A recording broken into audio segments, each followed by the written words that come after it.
It's time once again to slip into your camo, grab your bow, and join us out in the field for another episode of the Up North Journal, presented by PSE Archery. The Up North Journal crew is knocked and ready to rock for another exciting adventure. So let's step outside and hit the trail. Hi, I'm Mara Dougherty from the Up North Journal podcast. Do you want to take your bow hunting and shooting skills to the next level? If so, listen to this mini podcast where Bobby Vargas from PSE Archery Marketing to help you get to the next level. Hey, we're back for another tech tip this week with PSE's Bobby Vargas, setting out in Arizona. Bobby, how you doing tonight?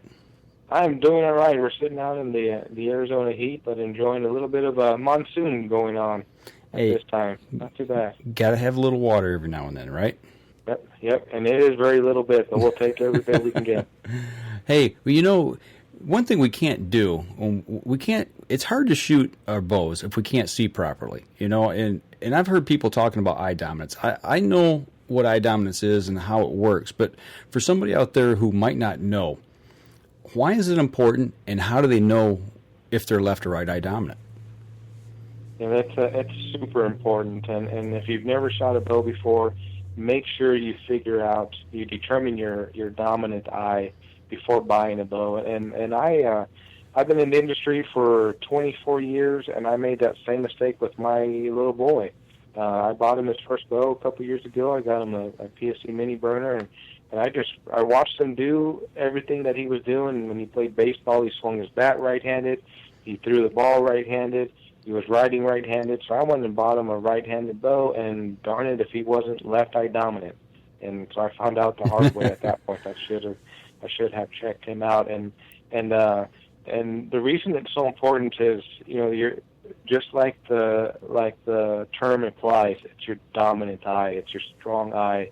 It's the one you want to use, that your body wants you to use. It's the one that helps you with the best with depth perception and things like that. So you want to use your dominant eye.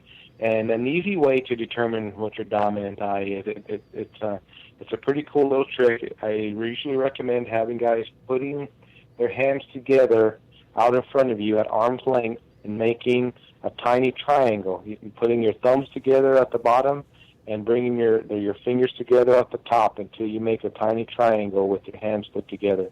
And with both eyes open, look at something across the room, like you can pick an eye socket or just a spot on the wall or something like that, and put that in the middle of that triangle with both eyes open. And then close one eye. Close your left eye and see if that spot's still in the middle. Close your right eye and see if you lose that spot.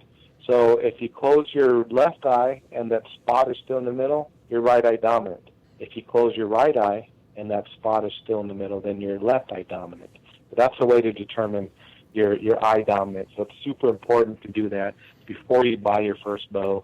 Like I said, I made that mistake with my little guy. And the reason that is so important is because you're not just using your pins on your sight. Most of us will use a peep sight on the string. So you need to pull that bow right-handed so that you pull the string up to your dominant eye, and then now you're lined up with your peep and your sights and your target. But if you don't do that, your dominant eye is going to want to take over, and you're going to have a really tough time, and shooting a bow is not going to be fun. So determine what your dominant eye is first before you buy your first bow. Absolutely. You know, and you would think, being right-handed, you'd be right-eye dominant, but that's not always the case. I thought so, too, and I learned the hard way. $200 later. Well, you know, that's some great advice, for especially for people who are just getting into archery or wanting to get into archery.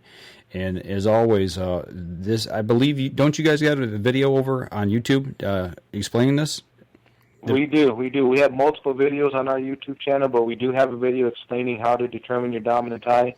So get there when you can. Take a look. If it was hard to visualize what I was trying to tell you a few minutes ago, go to the YouTube channel. You can find our video on learning how to determine your dominant eye. All right. Well, thank you for sitting down and explaining that to us, and that'll do it for this week's Tech Tip. Thanks for listening to this mini podcast. If you would like to listen to our weekly full podcast, go to upnorthjournal.com and click on the audio section. For any other outdoor content from Up North Journal, check out our social media sites on Facebook, Instagram, and Twitter.